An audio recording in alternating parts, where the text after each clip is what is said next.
Hey everyone, welcome back to another tech video. In this video, I'm going to show you how to fix the problem when your Netflix keeps buffering. So how can you solve that? Let's get started. First, open the Netflix app. Sometimes while watching movies or shows, it keeps buffering and that's where the issue begins. To fix this, simply follow these steps. Go to the settings of your iPhone and make sure you're connected to a strong Wi-Fi network. Also, make sure that your VPN is not turned on during this process. Next, go to the General section. Tap on Software Update and update your iPhone or iPad to the latest iOS version. After that, go back to iPhone storage, scroll down, and find the Netflix app. Tap on it, then select Offload app. Once the app is offloaded, you'll see the option to reinstall app. Tap on it and wait.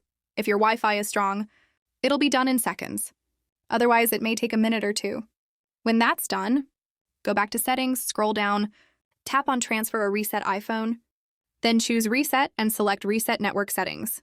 Enter your passcode and your network settings will reset. After completing all these steps, the buffering issue should be fixed. So that's it for today's video. Don't forget to like the video and subscribe to the channel for more upcoming tips and tricks.